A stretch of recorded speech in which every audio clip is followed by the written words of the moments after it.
Welcome back to the Growth Catalyst podcast. In this episode, I speak with Nicky Wake, who is the CEO of Don't Panic Events and more recently of Chapter 2, a series of dating apps. Nicky is quite the innovator, but she also understands how to focus on her strengths and surrounds herself with great communities. She has taken personal pain and turned them into her purpose. It's a very raw and very honest episode, so prepare yourselves. Hello, Nicky. Thank you very much for taking some time out to chat with me today. How are you doing? I'm really well. Thank you for having me. It's an absolute pleasure to be here and looking forward to a conversation. Yeah, it's always good to catch up. So, we're going to sort of delve into some of your sort of current business stuff that's going on shortly. But for our listeners, could you give us a sort of potted history of Nicky and your expertise and how you got here today? I can indeed settle down. It may be a while. I suppose I started my very first job was as a naked podium dancer in the hacienda. So, start as one means to go on. I quickly realized that probably wasn't a viable career option long term. Didn't go to university, stumbled through life. My dad always ran his own business. My mum worked for herself. So entrepreneurialism, if you like, I think is in my veins. I didn't have role models who went and got proper jobs and did proper things, for which I'm very grateful, actually, those kind of early setting of seeds. So I ended up opening, I've been to Manchester to a place called Affleck's Palace, which is like a vintage department store, if you like. I'd been there and been suitably inspired by that place. And so my dad had a motorbike shop. And so I set up a alternative clothes shop, cafe, record store, kind of mini Affleck's Palace, which would have been really successful had it been in, I don't know, Brighton or, somewhere vaguely cool and trendy. Unfortunately for me, my dad's motorbike shop was in Widnes, which Widnes isn't famous for many things. Probably had a moment, and I mean a moment of coolness when Stone Roses hit Spike Island. For those of you old enough listening to this, and I was there just at that moment. So I suppose for a little while it was temporarily the place to be. But I kind of realized that actually retail wasn't my thing. Hospitality, I mean, Collette, you've had the misfortune of my catering, so you know that I probably wasn't ever going to be a successful cafe owner. And so I kind of bumbled through life a bit, ended up doing through naked podium dancing, ended up being a club promoter.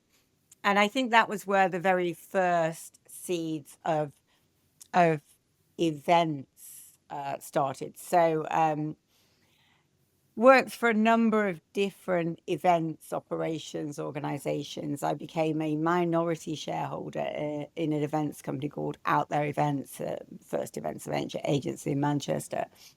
And as often happens in business, I was the minority shareholder doing the majority of the work. And obviously after about 3 years, me and the majority shareholder bumped heads a little, shall we say, when they told me that I didn't have the skills to take the business forward, which I now look back on with a great deal of irony. And so I sold my shares in that business and left. And I tried to get a normal job. I really did try hard. But every job I applied for, I was turned down for, including a couple of other prominent events agencies in Manchester who may well have regretted that decision. And then after about a couple of months of that, my husband, late husband, said to me, "Well, no one's going to employ you. You're clearly unemployable, so you're going to have to start your own company." And so I did. I kind of thought, okay, I've got enough money for kind of 3 months. I can give this a go. What's the worst that could happen? And we were brainstorming company names, and left to my own devices, it probably would have been called Nicky Wake Events, not the most imaginative. However, Andy at the time was reading Douglas Adams' Hitchhiker's Guide to the Galaxy. And obviously on the front cover of that book is the words "Don't Panic." And he said, "Oh, that could be a good name." And he was right. You know, he was the creative vision and direction behind us.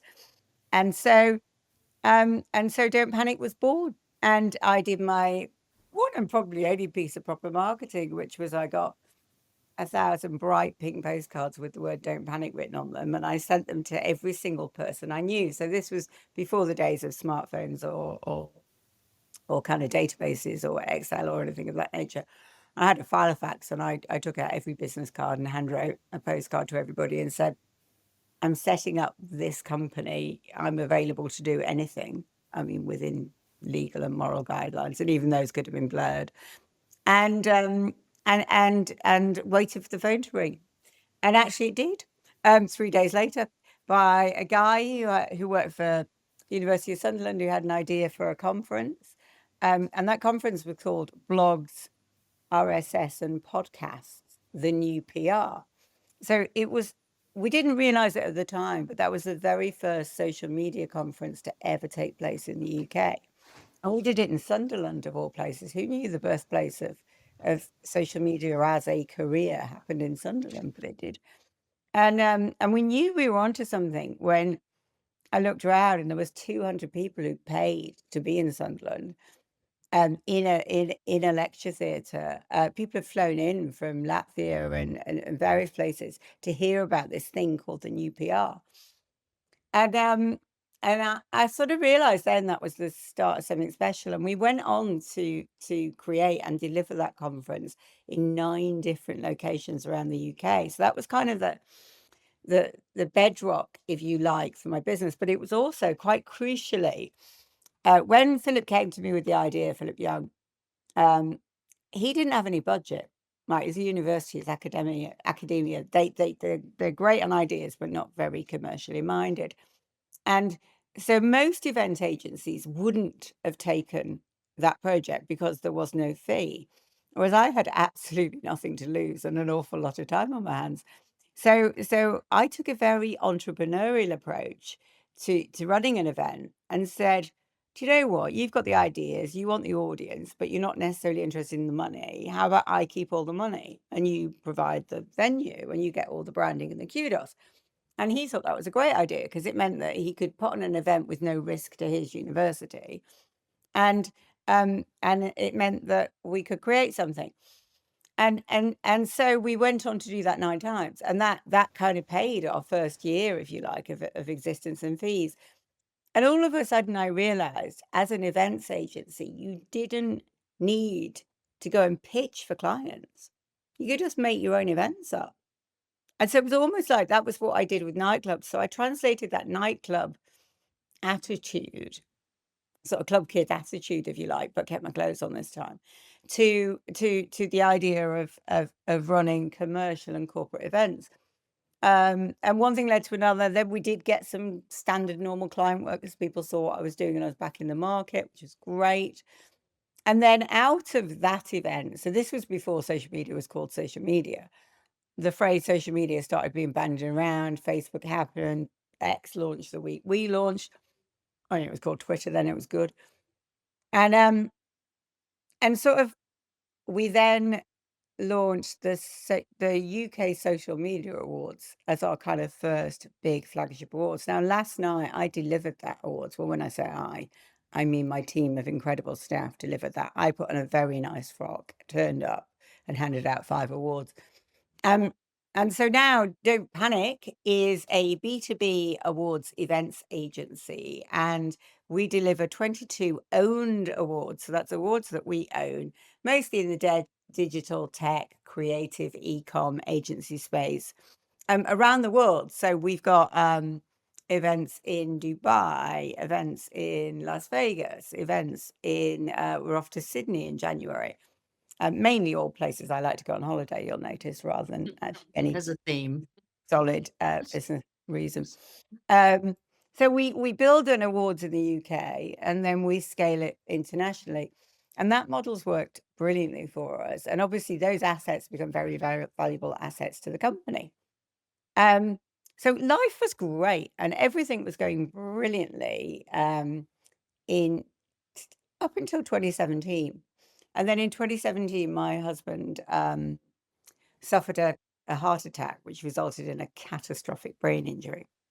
And this meant that he was completely incapacitated. He lost all mental, physical function and was in a specialist nursing home for 3 years, which was a very dark period and a very hellish period.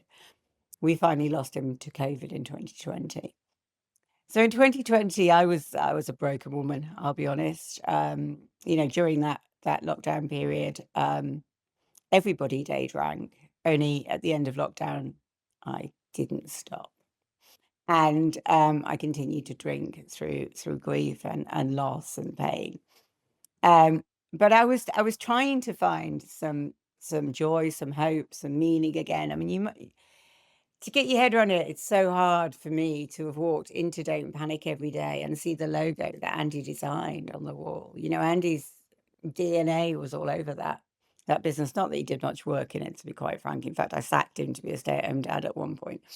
But that was a very hard period to navigate, having lost the other half of your business. Not to mention the legal ramifications that come from that. So for any owner, founder who happens to have the misfortune of being in bed with their wife or husband, and I don't mean physically, I mean, metaphorically in the boardroom, you need to get your shit sorted and you need to make sure that your articles of association allow the other person to take over and complete control should one of you become incapacitated. So sort your power of attorney out is what I'm saying. And so I needed to find a new reason for being. And I started, after about a year after I'd lost Andy, I started to think about dating again. And so I put myself back out there. And I'd met Andy online on datingdirect.com. So I knew that it worked, but that was in 2001, 2002. And dating as a 20-something, 30-something is so much harder than dating as a nearly 50-something. And this was before the days of swiping. And I went on Tinder and it was full, and I was a bit of a broken, very wounded widow.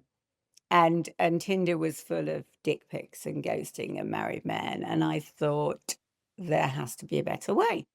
And I thought what I need is a sort of silver-haired fox, George Clooney type, but ideally a widower, because he would understand where my heart is. Because dating as a widower is incredibly complex, because of the guilt and you didn't choose to be widowed. I would never have been unfaithful to Andy.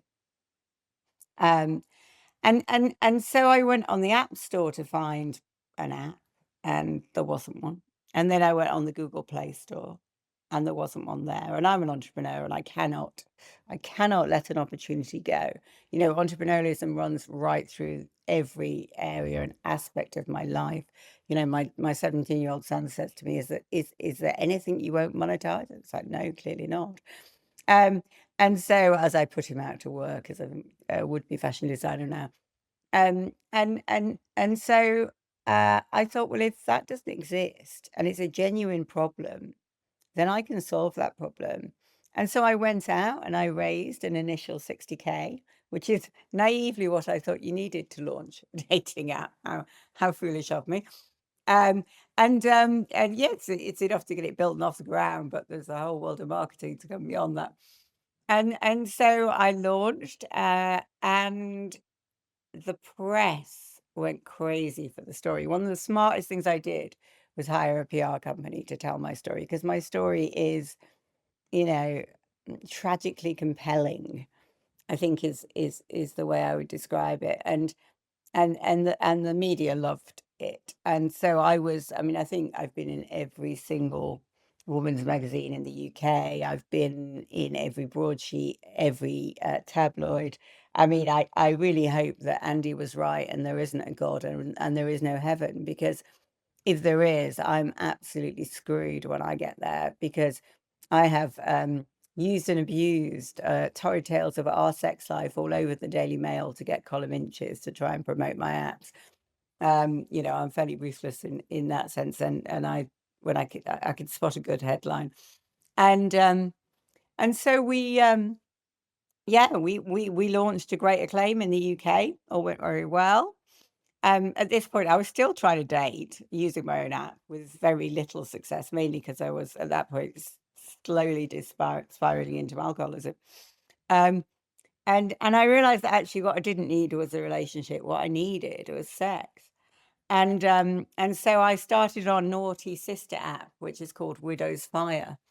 And that is an app. Widow's Fire is a recognized phenomenon that widows and widowers, when they're grieving, they ache for sex and for physical comfort. I mean, if you think about it, you know, I shared my bed for 20 years with Andy, and I spent a lot of time teaching him what to do with his body. And then all of a sudden that's gone. And that leaves a gaping void that needs filling. And so I launched widowsfire.dating in July 2023.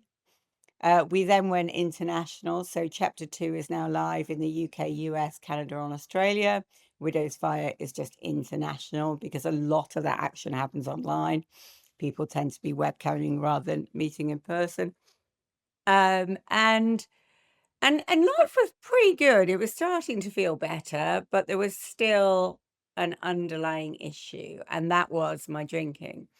And it was, quite frankly, out of control by that point. I was just numbing the pain. You know, my tolerance levels were ridiculous. I was drinking wine morning, noon, and night. And a lot of my close friends and family were very worried about me, and quite rightly. And it kind of hit a peak with a couple of incidents. You know, I was a very highly functioning alcoholic. I didn't miss a day's work, and Finn didn't miss a day's school, my son. But deep down, I was utterly miserable. And so I took the decision on the 6th of November 2024 to go into rehab. So I'm now 11 months and 2 days sober. And it was the best decision I ever made. Saved my life, quite literally.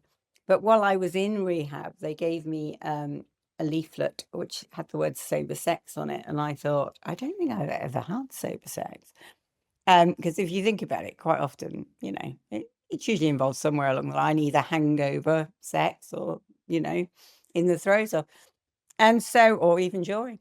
And so I thought, oh shit, I'm gonna have to date sober. That's a bit rubbish, isn't it? And I thought, oh well, there must be a dating app for sober people. So I went online. You can see where I'm going here. I went online and there wasn't. And so I said to my investors, I registered the domain name soberlove.app while I was in rehab.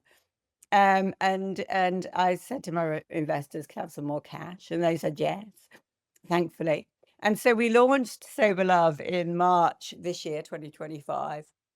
So now across the 3 brands, we have over 22,000 users. We've had 5 marriages now, I think, countless engagements, and we've even got a chapter 2 baby on the way. Now, I thought our chapter 2 audience were beyond babies, but we do have some young members who met online, and they are producing a little baby, which is cute. And if they don't call it Nicky, I'll be furious. Very recently, and probably most excitingly, up until this point, my dating sites have sat on a white label platform. So that's whereby I paid someone to build an app and they take a rev share on every time it's downloaded and used. And they offered me the opportunity to buy the platform. Basically, they've gone on to set up an OnlyFans business, and apparently there's a lot more money. Not them personally doing OnlyFans, just to be clear.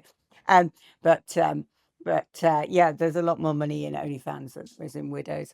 And so they're concentrating their business efforts there, and they offered me the chance to buy the platform. So I now am a tech company, not just a dating company.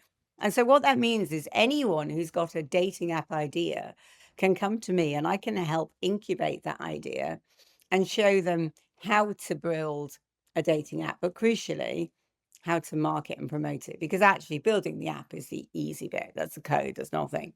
But the secret sauce is defining the niche, because the future of dating is all in niche. Um, there's no point trying to take on Tinder or Bumble. You've got to have a niche, and you've got to have a genuine connection to that niche to be able to deliver that properly. And so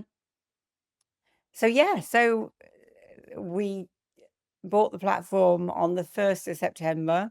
We're just about to go live with a PR campaign around the fact that we are available to incubate to anyone with an app idea. And it's a whole new exciting chapter. So chapter 3, if you like, is me as a proud owner of a tech company. So that was very, very not very potted history. Sorry. That wasn't very potted history. But your story, Nicky, is always, whenever we speak, I'm always really humbled by you, and you both humble and inspire me with everything that you've been through, and then how you never miss a beat, never miss an opportunity, as Finn would say. Thank you so much for being just really honest and candid. No problem. That's you didn't need to do that, and I think our listeners will find that absolutely fascinating, because there's a number of sort of themes in there. So you, at every single moment, you identify something. So you've got that entrepreneurial nature, and you've identified a niche, and then you manage to sort of rinse and repeat, and you scale that niche, which is genius in itself. But also, every single business that you've started with answering a personal issue that you had. Yeah. And I think the very best and most successful businesses come from trying to solve genuine problems, don't they? And I think in order to solve a problem, you have to have almost lived it or understood it at least. Yeah, I think the other unifying theme for me is around building communities. That's, I think, one of my main kind of Yeah. strengths, is that ability to build a community. So I didn't mention, but running alongside the kind of core businesses of chapter 2 in Don't Panic, I've just recently launched 2 not-for-profits, the widowcollective.com, which is a community peer-to-peer support network for widows, and a soon to be renamed sober community. We were calling it Sober AF, but some cheeky buggers sent us a cease and desist to stop using that phrase, which is such a shame when another sober company tries to stop a not-for-profit sober company from doing something to help the sober community. But I'll let that one lie. So we're currently in the process of a rebrand on that, so that will be launching soon. But I think one of my personal strengths is that ability to bring people together with a shared understanding, and then to try and help that that community in any way that I can, be that through bringing the agency community together to celebrate excellence in awards, or be it hosting an event with 100 widows speed dating in London. It can be a whole range of things, and I think community, if you wanted a central theme that unites the disparate businesses I have, it's around that. Yeah. So you would say that that's your core skill then? I would say Commu it's definitely one of I'd say my core skills are the ability to spot an opportunity, that Yeah. entrepreneurial thing that I annoy myself. Like I was sat at an awards last night thinking, "Oh, we could actually just take that element of this and create that." And it's I just yeah, it'd be nice. There's definitely some ADHD stuff going on or something, isn't there? You know what I mean? I just wish there was a little bit of my brain that would be a little bit quieter some days, because it's like I um, I can't stop coming up with stuff. Yeah. And I am a typical entrepreneur. It's like, oh, shiny new thing. Let's go and play with that for a while. When you've got a really good 20-year-old business here that if you just tinkered a bit, you could probably make more money out of, rather than kind of, always chasing the new thing. So, but you learn this stuff as you navigate your way through business, don't you, as to where your strengths and where your weaknesses are. I'd counter your statement actually because I think you're very good at identifying what your weaknesses are, as you just said. You know, I'm seeing shiny all over the place. The difference is lots of people see shiny all over the place. Lots of people spot opportunity, but people don't then take the next step. So you Yeah, are yeah, yeah. absolutely a grafter. You are someone that not only is entrepreneurial and then finds those clever niches, but then you go and do something about it. And right up top, you talk about, you know, how you created Don't Panic on the back of someone having no budget, and you took the opportunity to go, well, actually, if I put these components together, you've created a brilliant business out of thinking about it differently, rolling your sleeves up and actually getting it done. Yeah, I mean, do you know, one book that I read recently that I absolutely love, and I love her, is Mel Robbins, is, the 5 second rule. And I've been living the 5 second rule all my life, but without realizing it. And unfortunately, I didn't write a book about it. Maybe I should have. But, it's that kind of the amount of time people, I mean, I get this with my 17-year-old son. He's like, he spends a week talking about the homework he should be doing. When it's just like, just do it. Um, and and that procrastination that naturally happens, I just won't allow to happen in my life. I genuinely think being a widow is part of that. Is that, you get one shot at this. You live for the moment and you make it happen. And tomorrow's not guaranteed. I know that more than anybody. And so, if I don't do it today, then when am I going to do it? And you have to not be scared of failure. You have to just think, if you've got what you believe is a good idea, what's the worst that could go wrong, right? As long as you're not risking your life savings on it, it's Yeah. possibly worth an explore. Yeah. And you find out fairly quickly if something's going to stick or not. So you're great at spotting opportunity, and then you're great at putting the business together. What are the harder aspects of all of that for you? Well, me, I am, ironically, for someone who's apparently a serial entrepreneur and successful, is I can't look at a spreadsheet. I have complete and utter number blindness. I can't do mathematics in my head. I have to get a calculator out to, work 10% of 100 out. It's just, for me, numbers are not my thing. And also, ironically, as an event manager detail, I'm not all over the detail, but what I am very good at is hiring people who are. So, I surround myself with people who've got OCD, whereas I'm the world's most chaotic person and messy person. And and likewise, I make sure that I've got a brilliant team around me in terms of numbers. So I've got an FD, I've got two FDs. So I've got my, head of finance for Don't Panic who works with me, but I've got a fractional FD who works with me on chapter 2, who is a genius and I couldn't cope without. And then I've got an excellent non-exec director, Richard Gregory. And they are all the people that are the the ballast that steadies the madness that is me at the top of that sail. So yeah, yeah, I do know where I can't be great at everything, and I think I do know where I need to go and ask for help. And actually, what's lovely in business, if you build a really good network, that's the other thing I'm quite good at, is networking. You know, I'm a Community, demon right? networker. I'm really good because I'm sociable. My idea of hell is being trapped on my own in a room. I love COVID was awful for me. I love being out and about and at events. I actually get paid to go to award shows. How great is that?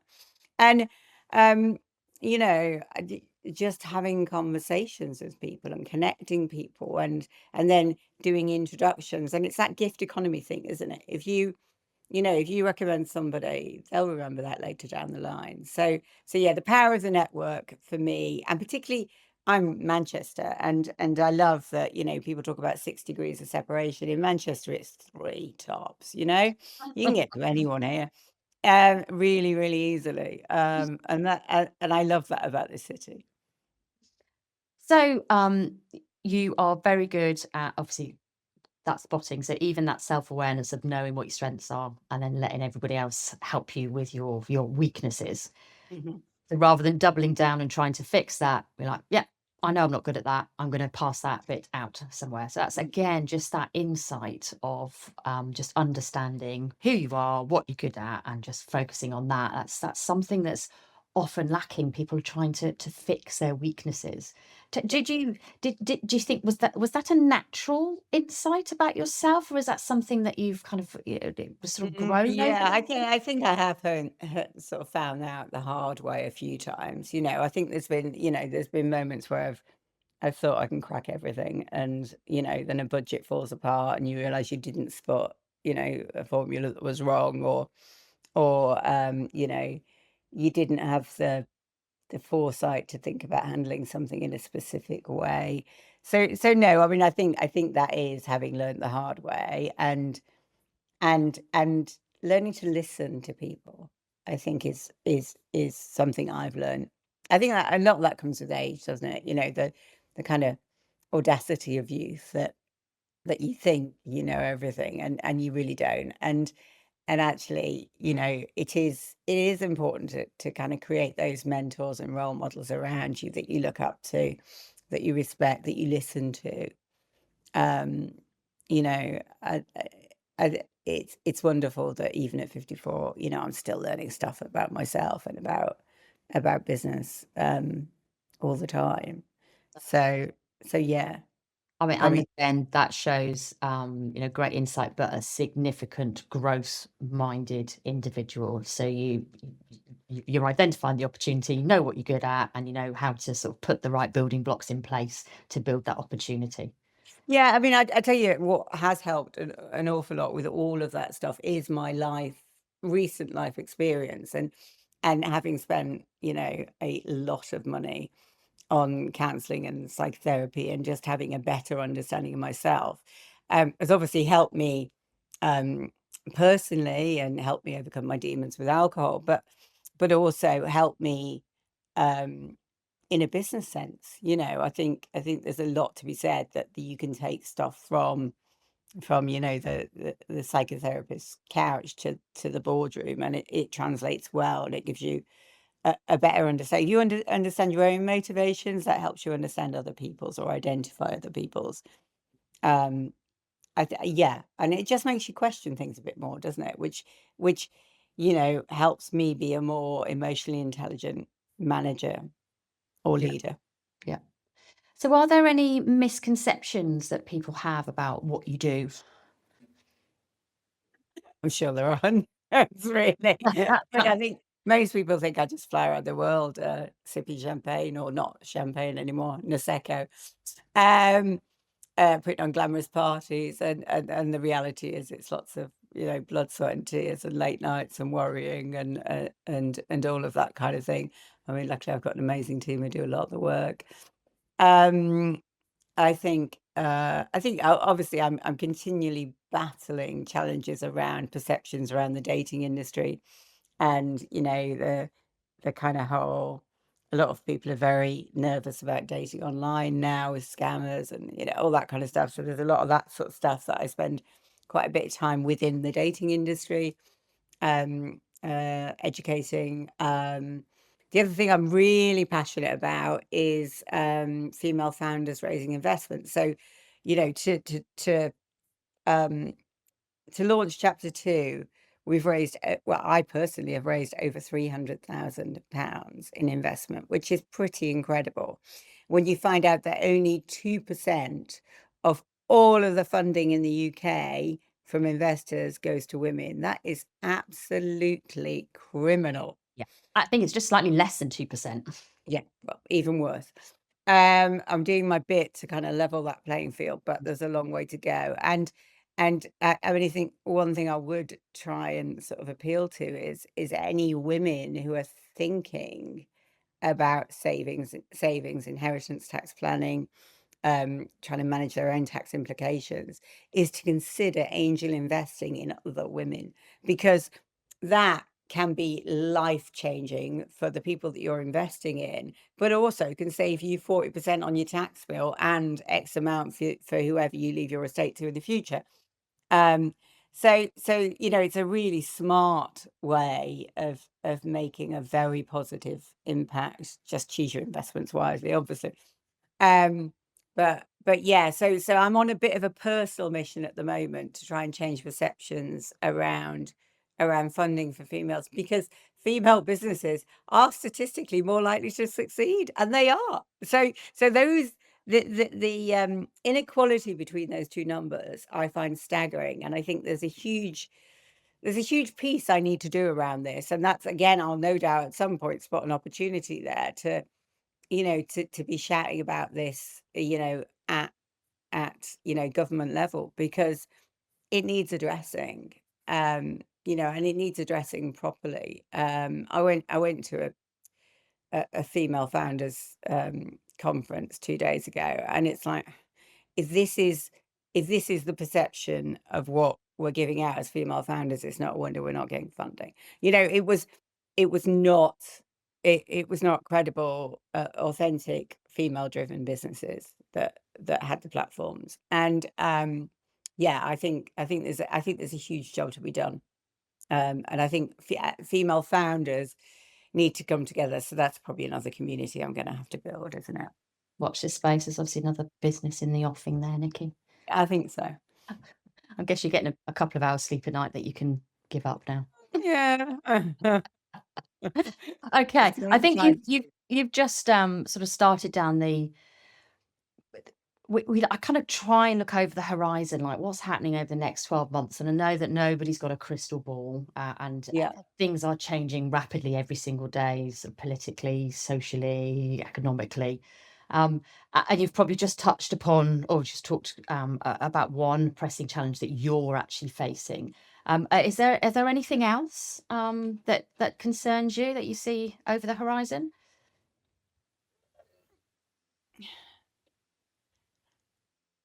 I mean, the general uncertainty in the market is alarming at the moment in terms of people being able to commit budgets to things. There seems to be a lot of reticence around longer term planning, in terms of business directions.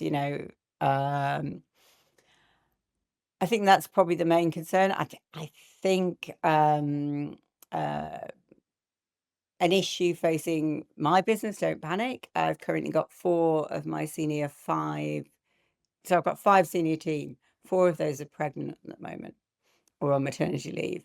And I think, you know, that's an issue. I speak to a lot of businesses.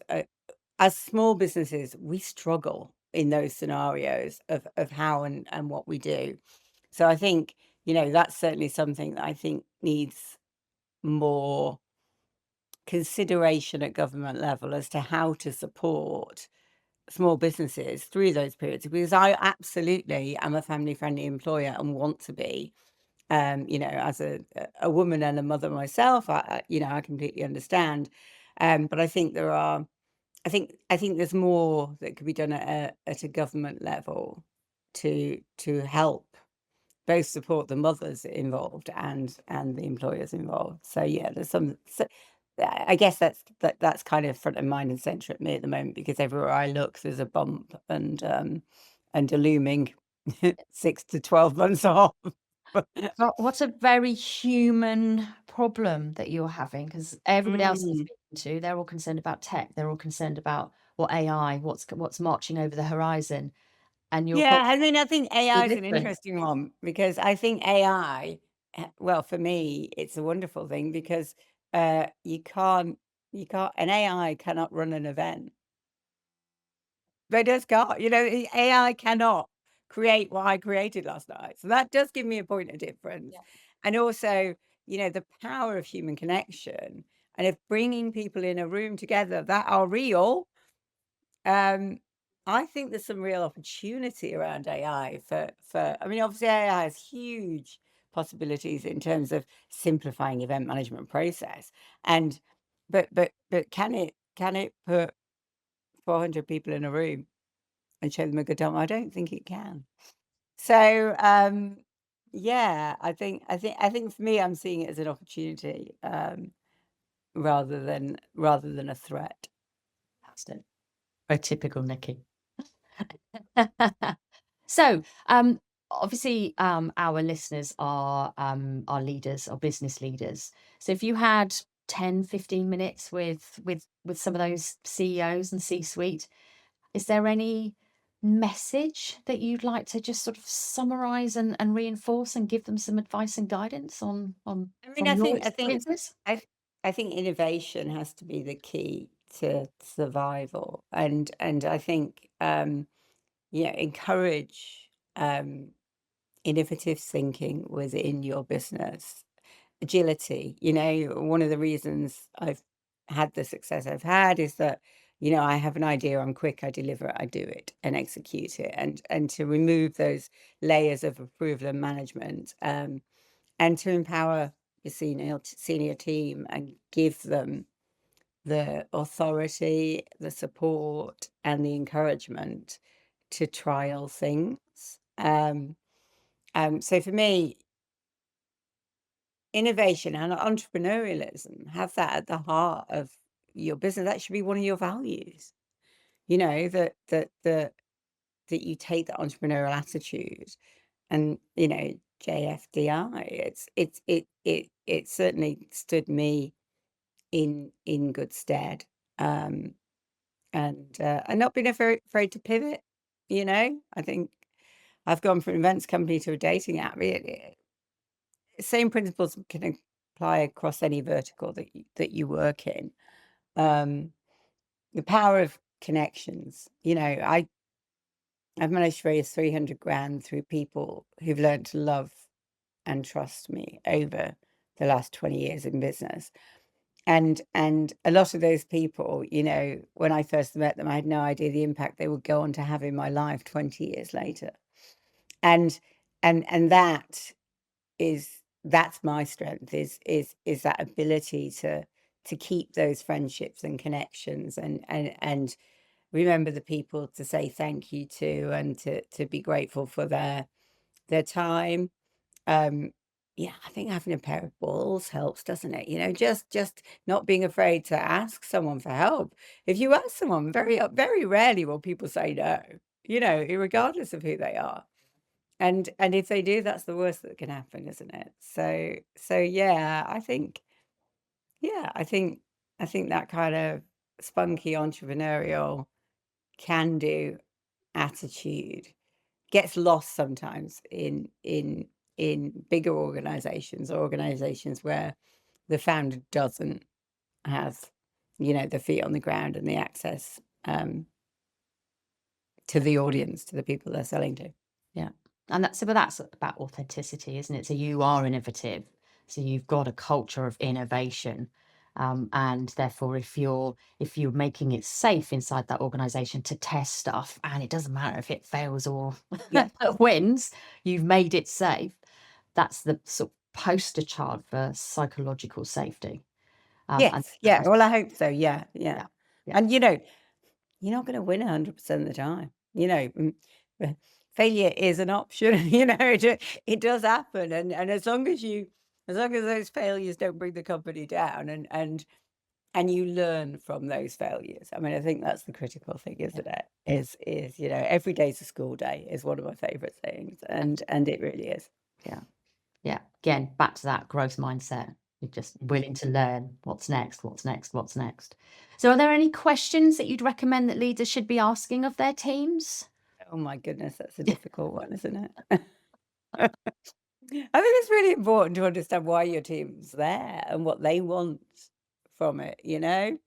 I think that sort of, everyone's got a different motivation for coming into that office every day, or that remote office, or whatever it is that your work environment is, isn't it? And just understanding um people's personal motivations, and then you can hopefully build a team that that that have a united thread and are working towards one goal. You need the right people sat in the right seats, driving in the right direction, don't you? And you can only do that if you understand them, and you understand their motivation for being there. You know, and everybody at whatever level they are within the organization has a voice. Listen to that voice. So even in your workplace, it sounds like you build community. I hope so. Yeah, yeah, I hope so. You might want to ask the team that. Well, I've met some of the team at some of the do's, and everybody seems like they're very happy bunnies. But Yeah, yeah, they certainly. Well, they are today. We had they smashed it last night on a fabulous award. So I'm very, very proud of them. when do they not? Mhm. Okay, so we're getting towards the end. I can't believe the time has just flown by, Nicky. It Thank you. has. So as you're aware, I've written a book on leadership behaviour, and it's not a name and shame. This is not about trying to sort of crucify some people that have done some terrible things, because they're generally good people that have done terrible things. Do you have any anecdotes about um, leadership experience? Now, there's both sides to this coin. So there's one where every single person I speak to goes, "Oh God, yeah, there was this one time that this idiot did this," and there's everybody can relate and tell a story. Actually, what I'm really trying to find is there a moment where somebody did something incredibly positive? They had such an impact with something they said or something they did that they just helped change the course of your professional life. Have you got any of those anecdotes that you could share? Gosh, that's a big one, isn't it? Mm,